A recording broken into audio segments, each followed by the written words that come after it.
E aí ele fala que Nefe fugiu da Babilônia, de Jerusalém, porque eles iam ser levados cativos para a Babilônia, né? E aí quando ele vai para o deserto, 400 quilômetros de caminhada, ele lembra que ele esqueceu uma placa de latão. Ele tem problema com placa. Uma placa de latão que tinha a genealogia dele. Ele precisava da genealogia dele para saber, para continuar lá, saber qual era. Deus ia usar ele como líder, liderança aqui. Aí ele volta para lá, 400 quilômetros, ele volta para Jerusalém, depois volta para o deserto, depois esquece de novo, ele fica nesse vai e volta. Parece aquela novela do Clone, né? Que o Marrocos era logo ali, só viam indo para lá e voltando. Eles fazem a mesma coisa. Então é uma coisa tão absurda. E o livro de Enos também, eu estava lendo o livro de Enos, ele fala que ele também se sente angustiado para saber quem é o Deus verdadeiro, só que ele vai para o bosque orar. Parece a mesma história repetitiva do Smith, né? Aí ele vai para o bosque orar, pedir perdão, aí Deus aparece para ele e fala: seus pecados foram perdoados. Ele fala assim: mas como, Deus, meus pecados foram perdoados? Aí ele fala: porque você creu em Jesus, ainda que você não viu e não escutou a pregação do evangelho, mas você foi fiel a Cristo, então os teus pecados, então vai que a tua fé te salvou. Gente, como assim? Ele não ouviu a Cristo, não viu, não sabia nem quem era Cristo, e já os pecados foram perdoados? Como assim? Sabe? É uma coisa confusa. O livro dos Mormons é uma coisa assim terrivelmente confusa. Eu não sei como as pessoas que estão lá, talvez porque as pessoas que estão no mormonismo, elas não leem o livro de Mormon. É que nem crente que não lê a Bíblia, mesma coisa. Então eles não sabem as bobagens que estão escritas ali. Tem muita coisa desconexa, sem nexo, sem nada. E como eles também não conhecem as escrituras, então eles não conseguem, eles não comparam. Eles não leem nem a Bíblia, nem o livro dos Mormons. Eles são liderados, né? Eles são liderados. Né? Então, depois do livro dos Mormons, eles têm outro, né? Que é chamado de doutrinas e convênios, tá? Então, eles têm a Bíblia, tem o livro dos Mormons, que é o principal, tem doutrinas e convênios, que em 1831, a partir de uma convenção, foram tomadas resoluções para a publicação de novas revelações dando assim a origem ao livro de mandamentos e posteriormente, de forma ampliada, sob o título de Doutrinas e Convênios. Esse livro é uma coleção de 138 revelações principais dadas a Joseph Smith, duas delas bem estranhas e controversas, que é sobre a inferioridade dos negros e outra sobre a poligamia, que posteriormente foram retiradas, né? Então, as profecias do Joseph Smith, elas são chamadas de... Elas não erram nunca. Tudo que ele disse lá no livro dos Mormons ele é o maior profeta, ele é maior que todos os profetas do Antigo Testamento, porque ele não erra. Só que ele achava que os negros eram inferiores. Por quê? Eles achavam que a maldição, aquela maldição lá de Caim, que Deus colocou uma marca em Caim, era a cor preta da pele. Então eles achavam os negros inferiores e até um pouco tempo atrás os negros não podiam nem frequentar a igreja dos Mormons, e se frequentasse não pegava cargo nenhum e nem podia casar entre eles, porque era desonroso. A marca do pecado era pele negra e o nariz achatado. Eles falavam, tem uma parte do livro deles que fala dessa convênio de doutrina, fala isso. Então é uma coisa assim horrível. E a poligamia, que até bem pouco tempo eles só deixaram de ser polígamos porque os Estados Unidos bateu o martelo e falou: olha, aqui é proibido nos Estados Unidos, ou vocês acabam com isso, ou a gente acaba com essa religião. Aí eles pegaram e Joseph Smith, não foi nem Joseph Smith porque ele já morreu. Aí o quórum dos 12, porque eles têm assim, ele tem o quórum dos 12, né? E mais um presidente, um profeta. E aí, convenientemente, teve uma outra profecia dizendo, não precisamos mais da poligamia. Porque antigamente precisava, porque a gente precisava ter muitos filhos, precisava de muita coisa, agora não precisa mais. Aí tirou isso. E dos negros também. Eles tiraram, porque agora não, agora todo mundo é igual, todo mundo é... Mesmo assim, ainda por debaixo dos panos, ainda diz que tem estados assim...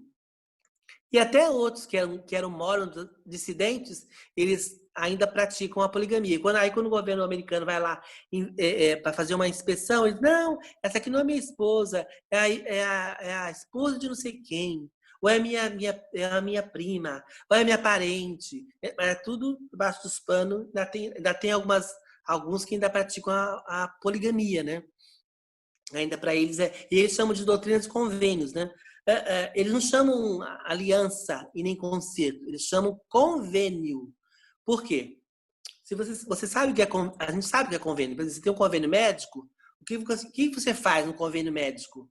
Você vai lá, contrata os serviços do convênio médico, né?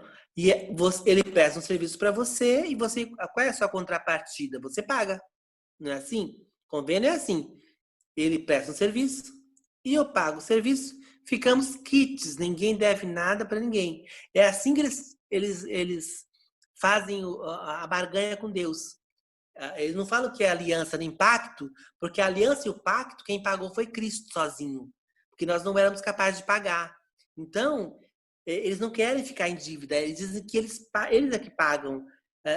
Eles fazem o convênio com Deus, Deus faz a parte dele e eles fazem a parte, cada um faz a sua parte, tá? Eu vou explicar mais para frente depois o que significa os convênios dos mormons, tá? E aí tem também a última aí, a pérola de grande valor, né? Que é outro. Contém o livro de Moisés, de Abraão, escrito de Joseph Smith, Regra de Fé. Segundo os mormons, o próprio Abraão escreveu o livro de Abraão. Só que quando esse livro foi levado para especialistas para fazer uma inspeção, eles descobriram que não tem nada a ver, é um ritual de funerário pagão. Ali não é a história de Abraão. Ali o que estava escrito ali em egípcio, né, na língua egípcia, era um ritual funerário. Era uma grande farsa, né? Mas é assim que são as seitas, né? Funciona. Bom, aí lá, ele começa falando, então Joseph Smith ele começa falando que você vê lá que ele fala com Deus e Deus fala para nenhuma religião presta, né? Então, eu vou usar você para fazer a religião perfeita, correta, a única que vai salvar a humanidade, tá? Então, para você ver como eles não têm nada de cristianismo. Eles falam que, nós também cremos em Jesus Cristo. Só que eles negam o trabalho de Jesus Cristo, porque Jesus Cristo falou, ide por todo mundo, pregar o evangelho a toda criatura. E aí, no meio do caminho, ele diz que não aconteceu. Teve um tempo que o mundo inteiro ficou em apostasia e o evangelho deixou de ser pregado. Aí ele nega o quê? Ele nega o poder de Cristo.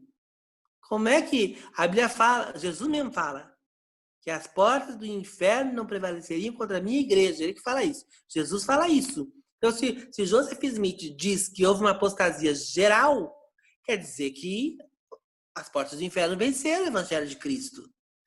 Foi interrompido por um período e agora ele ia restaurar. Só que a gente sabe que não houve isso. Não houve interrupção, né? Então aqui ele fala assim, apostasia. Então Joseph Smith afirmou que o cristianismo fracassou na Terra e por isso Deus o mandou instruir sua igreja no mundo. Instruir não, instituir, né? Melhor dizendo. Então no livro dos Mormons, porém, afirma que João... Olha só a loucura que tem no livro dos Mormons. Eles falam que João e 3 nefitas, que são descendentes dos judeus, que vieram aqui para a América do Norte, eles deveriam ficar vivos até a segunda vinda de Cristo, baseando naquela passagem que Deus falou assim, que perguntaram para os apóstolos, perguntaram para Jesus, o que vai ser de João? Aí Jesus falou assim, o que te importa se ele ficar até que eu volte? Aí pronto, criou aquela ideia de que João ia viver para sempre, né? Mas não foi isso que Jesus quis dizer. Então eles também interpretam isso, ele diz que além de João, ainda 3 outros nefitas continuaram vivos, ou seja, 4 deles continuaram vivos e estão vivos aí na Terra ad eterno. Então, como é que pode ter havido uma apostasia geral se tinha 4 apóstolos mórmons na Terra, representantes dos mórmons? Eles mesmos se contradizem, lá está lá em 3º Nefe 28. Quer dizer, eles mesmos se contradizem. Aí a gente vai aprender que mesmo nos períodos mais negros da história, que na Idade Média, Deus tinha os seus. A Igreja de Cristo nunca parou. Ela sempre, a gente vai falar na semana que vem sobre o catolicismo. Semana que vem não, a outra semana, a semana que vem é o André. A outra semana nós vamos falar sobre o catolicismo e aí vocês vão entender o que é que Deus fez para continuar a igreja dele, mesmo na Idade Média, onde a igreja católica estava na mais densas trevas, né? O que aconteceu, mas isso é outra história. Então já contesta aí a apostasia, porque eles citam 1 Timóteo 4:1. Vamos ler, vê como eles citam a Bíblia quando convém? Eles não citam o livro dos Mormons. Por quê? Porque o livro dos Mormons vai contestar o que ele está dizendo. Nem o livro dos Mormons, que ele escreveu, vai corroborar a visão dele. Se você for ler lá o Nefe, 3 Nefe 28, você vai ver que ele está dizendo contra ele. Então, como é que pode ter apostasia se os Mormons estavam andando por aí, né? Os Mormons ressurretos. Vamos ler aí esse 1 Timóteo 4:1, que o apóstolo Paulo fala, não tem nada a ver. Nada a ver. 1 Timóteo 4:1. Diz assim: ora, o Espírito Santo afirma expressamente que nos últimos tempos alguns apostatarão da fé. Ele não fala todos, porque o Joseph Smith diz que Deus falou para ele que todos tinham apostatado da fé. Mas não é o que a Bíblia diz. A Bíblia diz que nos últimos tempos alguns apostatarão da fé, por obedecerem a espíritos enganadores e a ensinos de demônio. Tá? Então, que é o que ele submeteu, porque ele recebeu a visita desse anjo, Moroni, e eles dizem que esse anjo Moroni era um ser ressurreto. Ele viveu naquela época, na época lá na América do Norte, né? Ele é um índio. Aí ele morreu, foi ressurreto, teve corpo glorificado e voltou para falar com ele. A Bíblia fala que isso só vai acontecer lá na frente. Ninguém vai ter corpo transformado, glorificado, antes dos que morreram. A Bíblia fala que quando Jesus voltar, ele vai trazer a igreja com ele, dos que estão com ele lá, e eles vão ser transformados primeiro, depois da gente. Então, como é que alguém se transformou antes de todo mundo, voltou para falar? Eles têm muito isso. Eles têm muito essas visões, esses anjos que voltam, não são anjos de fato. Eles são pessoas que morreram, foram para o céu, são ressurretos e de corpo glorificado. Então é uma confusão total, tá? Não tem nada a ver. Esse anjo Moroni não era o anjo que a Bíblia fala, né? Então aí já rebate. Não teve apostasia. Não precisava de nenhum outro salvador ou nenhum outro profeta, porque a igreja de Deus, inclusive na época de Joseph Smith, estava muito bem, estava bem viva e vibrante, né? Estava funcionando muito bem. Tanto é que ele tentou entrar para uma igreja metodista na época. Só que a igreja metodista não aceitou ele como pastor da igreja, porque ele era muito presepeiro. E dado também essas vidências, ele tinha muitas vidências, ele falava com mortos, etc. Né? A gente já estudou, teve uma aula de espiritismo, a gente sabe onde isso vai funcionar, onde vai acabar, né? Isso aí. Então, ele tinha muitas essas visões, sonhos com pessoas mortas que vinham falar com ele, né? E a gente sabe que a Bíblia fala em Hebreus 9:27 que quem morreu, morreu e não volta. Então, esse negócio de ficar morto, voltando e falando, não tem nada a ver com o evangelho. Então, o mormonismo não tem nada a ver com o cristianismo. O mormonismo, eles enganam, colocam lá, Igreja de Jesus Cristo dos últimos dias, mas de Jesus Cristo não tem absolutamente nada. O Jesus Cristo dele é um Jesus Cristo que não é Deus, é um Jesus Cristo que não salva ninguém, é um Jesus Cristo que não perdoa pecado, o sangue de Jesus não perdoa pecado. O Jesus Cristo dos Mormons é uma outra coisa estranhíssima que não tem nada a ver com o cristianismo. Eles não têm nada a ver com o cristão, tá? Então não houve apostasia, então não precisava, Deus não precisava de Joseph Smith para salvar, para restaurar o evangelho, né? Continuando, né? Como é que eles se colocaram, né? Eles diziam, Joseph Smith dizia que ele tinha que restaurar a igreja, né? Porque a igreja tinha se perdido, ela não tinha mais os apóstolos e nem tinha mais os profetas. Então, ele ia instituir isso de novo. Deus mandou ele instituir isso de novo, né? Ele fala que a igreja mórmon afirma ser a única verdadeira porque tem a sua organização apóstolos e profetas. Eles citam Efésios 2:20, né? Eu estava vendo no YouTube, tem lá as conferências que eles fazem com o quórum dos 12, né, apóstolos, e lá o presidente, que é o profeta, né? E as palavras, elas são todas persuasivas de obediência cega. Eles têm que obedecer cegamente o que o profeta diz. O que o profeta diz é de vir direto do céu. Não pode ser contestado. Ninguém pode contestar, porque se contestar, sabe, você perde a preeminência lá dentro. E eles têm códigos muito rígidos, muito... Você tem que seguir, tem normas para seguir, tem ordenanças para seguir. Você tem que... eles trabalham muito com... Você melhora com as boas obras, né? Lá vamos nós de novo lá atrás para o Espiritismo. Então, as boas obras é que fazem com que eles se salvem, né? Então, mas voltando aí para os apóstolos, então eles dizem que eles têm os 12 apóstolos e o profeta para isso. E só ele tem a direção de Deus. Ninguém na igreja pode... Deus não fala com ninguém da igreja. Só fala através deles e do livro dos Mormons. Então, se você quiser, você tem que seguir cegamente eles, porque eles têm a palavra final, eles têm a revelação divina e só. Isso que eu acho engraçado. Então, a igreja, o Espírito Santo não está sobre a igreja. O Espírito Santo não está sobre cada um deles, né? Aí torna um culto vazio, aquele culto vazio, porque só a liderança que manda e ela é incontestável. Não adianta você ir lá e falar assim, olha, mas a Bíblia diz isso. Ele não fala, não.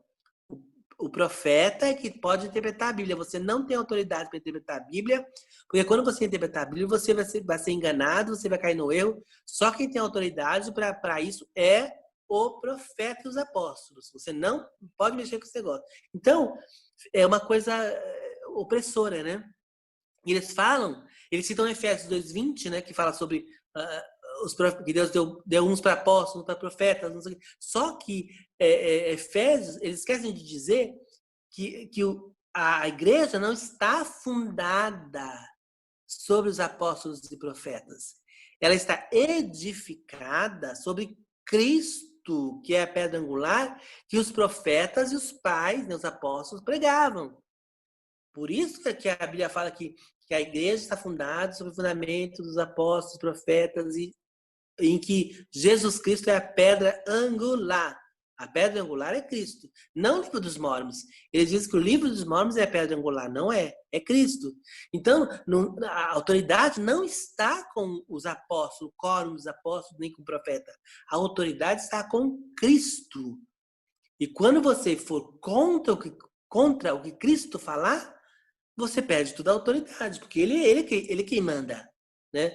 Às vezes que eles recebem direto de Deus e eles é quem mandam e as pessoas ficam, infelizmente, nas mãos deles, né? Então, vamos entender um pouquinho das doutrinas do mormonismo, né? Quais são algumas doutrinas? Então, Joseph Smith, é lógico, para propagar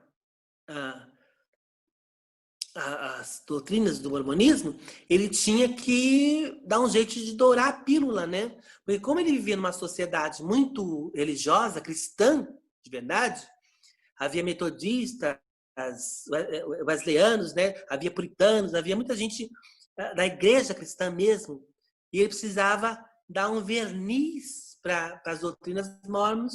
Então ele pegou a Bíblia, sabendo que em volta deles as pessoas os vizinhos que moravam em volta deles, eles seriam melhor atraídos se colocasse a Bíblia também junto, tentasse passar um verniz de cristandade. E aí, ele diz que em 1829, João Batista apareceu, olha só, mais uma aparição, né? João Batista apareceu para ele, impôs as mãos sobre ele e ordenou ele com o sacerdócio de Arão.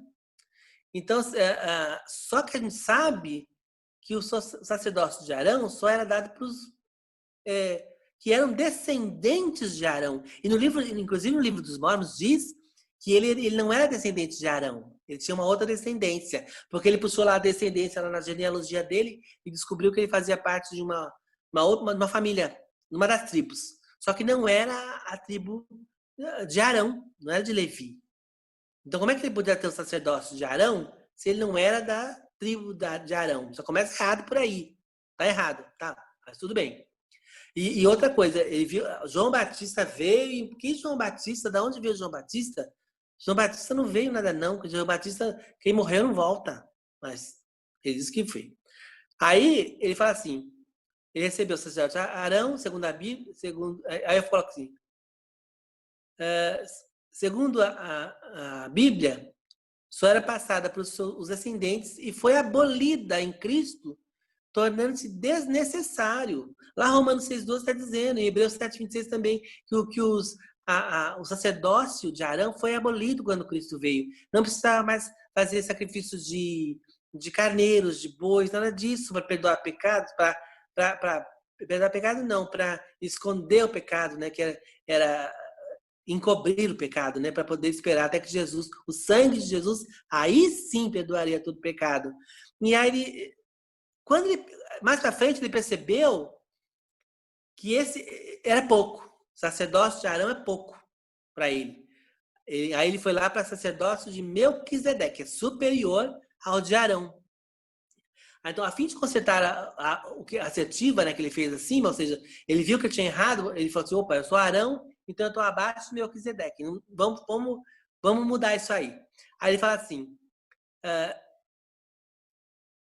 a fim de consertar a assertiva acima, após descobrir que o sacerdote Melquisedeque era superior ao de Arão, Joseph Smith diz que teve outro encontro com mais mortos. Lá vamos nós. Pedro, Tiago e João apareceram para ele, homem para ver morto, né, que não pode voltar. E lhe passaram o sacerdote Melquisedeque. Agora, só não contaram para ele que Pedro, Tiago e João não tinham o sacerdote Melquisedeque, né? Tiago, João e Pedro, eles não tinham esse sacerdócio. Como é que eles iam autorizar um outro? Ele ia passar um sacerdócio que eles não tinham, né? Isso aí, o sacerdócio de Melquisedeque é exclusivamente de Cristo, mas aí ele fala assim que ele passou o sacerdócio de Melquisedeque para ele, capacitava ele a pregar o evangelho em todas as partes do mundo e para conduzir a igreja. Esse ensinamento não tem base bíblica, porque a igreja, o evangelho não existiam na época em que Melquisedeque existiu. Então, o sacerdócio de Melquisedeque não era para pregar o evangelho a toda criatura. Porque na época de Melquisedeque ainda não havia o evangelho. Veio depois com Cristo. E segundo Hebreus 7,24, esse sacerdócio ele é intransferível. Ele é exclusivo de Cristo. Não tem ninguém que poderia transferir este sacerdócio, porque ele é exclusivamente de Cristo. Nem Cristo podia aparecer lá para Joseph Smith. É engraçado que nessas aparições, Cristo não aparece nada para passar nada para ele. Nem porque geralmente a Bíblia fala que Jesus é que enviou os apóstolos. Ele é que falou. Ele que falou, ide por todo mundo. Ele é que deu a grande comissão, é de Jesus. Ele que tem a autoridade para mandar, para enviar. Mas ele nunca recebeu nada de Jesus, é sempre dos apóstolos e de João Batista. Então é intransferível, só Jesus podia ter o sacerdócio de Melquisedeque.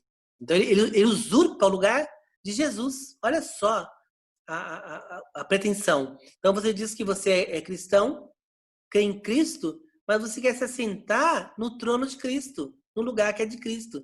Eu peguei o sacerdote Melquisedeque para mim, ele é meu, né? Então, e o evangelho, para ser pregado, ele não precisa de sacerdócio, né? O apóstolo Pedro que diz, né, que nós somos reino sacerdotal, nação santa, nós já somos reis sacerdote, não precisamos de uma unção sacerdotal nesse sentido, né? E para pregar o evangelho, ele manda todo mundo pregar o evangelho. Jesus mandou todo mundo pregar o evangelho, né?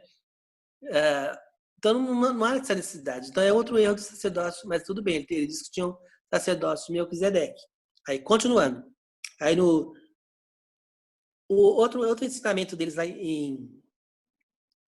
no 3, eles chamam de progresso eterno. Eu já ouvi essa conversa em algum outro lugar, vocês vão lembrar. Eles falam que nós somos todos eternos. Nós já existíamos antes no céu como espírito, e aí a gente desce aqui para a Terra, aí nasce num corpo humano, né? E aí precisa ser salvo, né? Esse caminho faz parte do nosso progresso eterno. Então ele fala que nós somos todos eternos como Deus. Existíamos antes como inteligências. Progredimos daí para o mundo dos espíritos, onde nascemos da procriação de Deus com suas esposas. Para eles, Deus tem um harém. Por isso que ele falava sobre a poligamia, porque ele acha que Deus, ele no céu, tem várias esposas que fica criando espíritos para nascer aqui na Terra, no corpo, aqui na Terra, em corpo. Então, depois nós nascemos como mortais, e depois da morte, a nossa posição vai depender das nossas boas obras nessa vida, lógico, para a gente voltar a ser uma divindade. Nós podemos ser como Deus, ele fala. E a gente sabe quem foi, a gente sabe quem queria ser como Deus, né? E o que aconteceu com ele, né? Ele diz que a gente era filho de Deus lá no céu, gerado por Deus, e a gente vai vir aqui no corpo mortal, vai passar pelo aprimoramento e vamos voltar para ele como se fôssemos divindades, né? Isso vai depender, lógico, do que nós fizermos aqui na Terra. Se a gente fez boas obras, eles trabalham muito com boas obras. O que perdoa o pecado para eles não é Jesus. Para eles, Jesus o sacrifício de Jesus não foi para salvar. O que Jesus veio fazer aqui foi mostrar como fazer boas obras. Então a gente vai imitar Jesus nas boas obras que Jesus fez, e cada vez que a gente faz uma boa obra, os nossos pecados estão sendo perdoados. Então não tem nada a ver com o Evangelho. O Evangelho diz que Jesus veio porque nós tínhamos pecado, tá? E ele veio para nos redimir desse pecado, através do sangue derramado na cruz. Tá? Então não veio fazer brincadeira de casinha, não, morrer na cruz daquele jeito, para simplesmente não salvar ninguém. Ele só deu o exemplo de como andar nessa terra e viver fazendo boas obras, né? Totalmente dissociado daquilo que diz as Escrituras. Vamos lá, 1 Coríntios 15, 46. Eu anotei aí do 1 Coríntios 15, 4, 6. Vamos ver o que diz a Bíblia. A gente tem que ver o que a Bíblia diz, né? Interessa pra gente é o que a Bíblia diz. Não o que dizem sobre a Bíblia. A Bíblia fala assim, mas não é primeiro o espiritual, e sim o natural, depois o espiritual. Ou seja, ele fala assim, você não era espiritual antes, você era natural.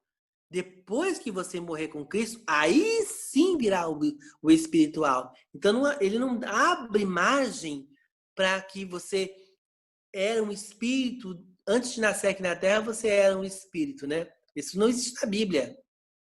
A Bíblia fala que nós somos criados matéria, lá Adão. Só que eles não acreditam nisso, que depois eu vou dizer o que eles pensam sobre Adão e a queda. Eles não acham que o homem pecou na queda. Eles acham que o homem peca do dia a dia, nas suas atitudes, mas não aceitam, eles não acreditam no pecado original. tá? Aí eles falam assim, bom, se você fizer boas obras, existem 3 céus para eles, né? Ele fala assim, bom, você vai para um desses lugares aí. Tem um reino, eles chamam de reino, 3 lugares de glória. Tem o reino celestial, para onde vão os ímpios. Então, morreu, é o inferno esse, né? Esse é o inferno. Você era ímpio, não aceitou a Cristo, ou não é nem aceitar a Cristo para eles lá. Lá você não participou da igreja mórmon. Você não foi mórmon, então você vai para lá. Aí depois eles têm o reino terrestrial, que é para onde vão as pessoas boas, que não foi, elas não eram mormons, mas elas fizeram boas obras. Então elas têm um lugarzinho bom. E lá, esse reino terrestrial, Deus não pisa lá. Mas Jesus passa de vez em quando lá para dar uma olhada neles, né? Para ver se estão tudo bem, se está tudo legal. Então, não é melhor que o inferno. Então, pelo menos, não é o céu, mas também não é o inferno. E depois, por último, o reino celestial, que é só reservado para os mormons. Lembra o testemunho de Jeová, né? Que também falam que tem um céu exclusivo para eles. Então, eles falam que é reservado somente para os mormons que se casaram no templo e se tornaram dignos, chegam à exaltação ou à deidade. Ou seja, lá eles têm parece muito a seita também do Reverendo Moon. O Reverendo Moon diz que as pessoas eram salvas pelo casamento. Então, elas iam lá fazer o casamento na igreja e estavam seladas para a vida eterna. E os mormons também têm isso. Eles têm o selo, que eles chamam de selo. Você casa na igreja e aquele casamento é para a eternidade. Depois que você morrer, você vai se unir à tua mulher lá na eternidade também. Ninguém vai casar com ela, não. Ela está guardadinha para você e ninguém vai poder pegar ela, não. Ela é sua. Né? E Jesus diz totalmente o contrário. Lá no céu não se casa, não se dão em casamento, não tem nada disso. Mas eles querem continuar. O céu para eles é uma cópia da terra, né? Melhorada. E aí eles falam assim então eles se tornam dignos, né? Porque eles são mormons, ficaram a vida inteira lá na igreja, servindo aos mormons, fazendo obras boas, casaram na igreja, fizeram selamento, batizaram, também que tem o batismo pelos mortos, né? Também que por exemplo, você é mormon, aí você tem uma avó que morreu e ela não era mormon, então o que você faz? Você vai lá na igreja, você se batiza por ela e ela é salva lá onde ela está. Então, ela morreu, era boa, uma pessoa boa, foi para o reino terrestrial, mas ela não foi para o celestial. Então, você vai lá, ou para o inferno, né? Ela foi para o inferno. E aí você se batiza por ela e ela aparece no céu lá, como que por encantamento. Eles salvam a pessoa pelo batismo dos mortos. Por isso que eles fazem muita genealogia, né? Eles pegam a genealogia de todo mundo, de toda a família, e vê se era mormon, se não era mormon, se converteu, se não converteu. Aí ele vai lá e você começa a batizar todo mundo da família que não era mormon. Mesmo que eles não quisessem, não querem, mas eles fazem isso, né? Então tem ele tem essa mania, né? E a Bíblia fala que Deus não faz exceção de pessoa, então não tem um céu. Não tem nesse céu deles aí, da doutrina dos lugares de glória, eles falam que o celestial é como se fosse o sol, tem a glória do sol. O terrestrial tem a glória da lua. E o celestial, que é o inferno, tem a glória das estrelas. Só que esqueceram de explicar para eles que o sol é uma estrela. Então, alguma coisa está errada aí nessa classificação deles, de sol, lua e estrelas. Então, o inferno é mais iluminado do que o celestial, porque o celestial tem a luz do sol, mas o inferno tem a luz das estrelas. Só que imagine milhares de sol brilhando. Então o inferno é mais luminoso que o sol, que o celestial. Está totalmente vazia essa explicação deles.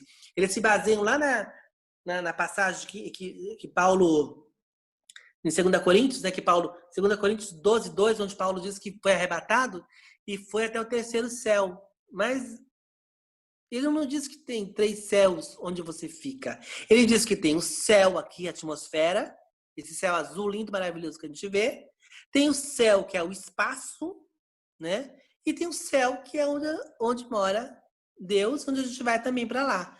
É isso que ele falou, existem 3 céus, mas não quer dizer que você vai morar, não quer dizer que o céu esteja dividido em 3 pedaços. Porque, quer dizer, você foi mais ou menos, você fica no puxadinho no céu. Você foi uma pessoa boa, você vai lá para o BNH. Você não foi muito bem, você vai para a favela do céu. Você foi uma ótima pessoa, você vai para as mansões celestiais. Que Deus maluco é esse? Então Deus faz acepção de pessoa?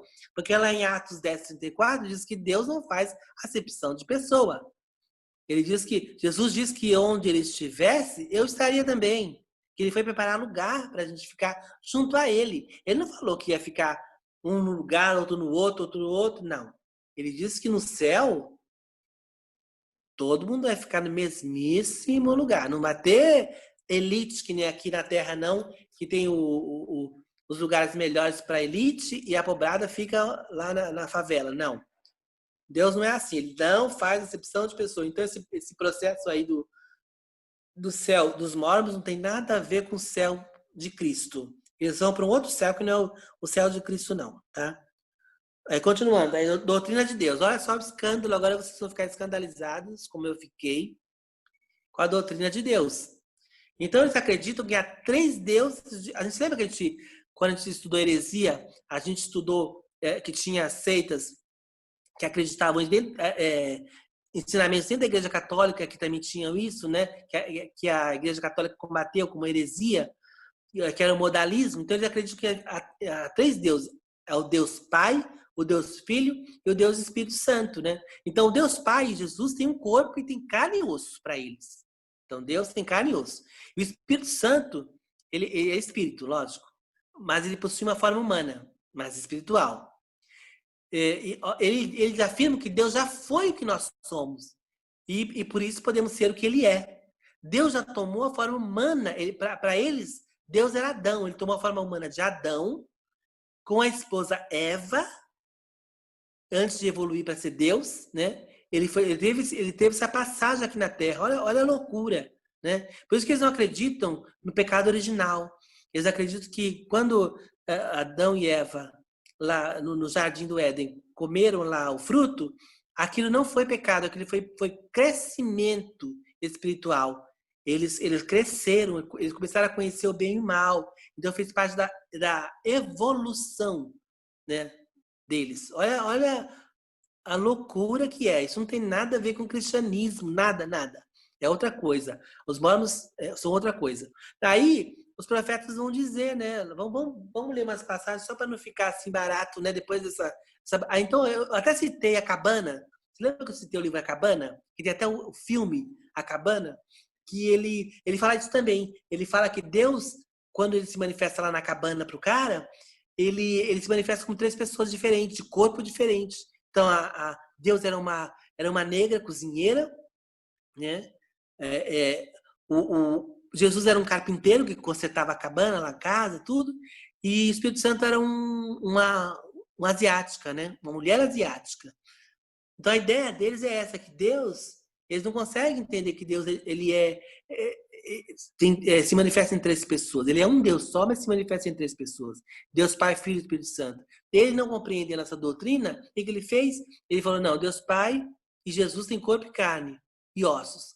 E o Espírito Santo é Espírito porque ele fala assim, como é que o Espírito vai morar dentro da gente, né, nos nossos corações? Porque eles falam muito isso, né? O Espírito Santo está nos nossos corações. Então, como é que ele vai morar nos nossos corações se ele tiver carne e osso? Então, ele não teve como colocar uma carne e osso no Espírito Santo. Ele também colocava, né? Mas vamos ler aí Deuteronômio 6:4 para a gente dar uma entendida, né?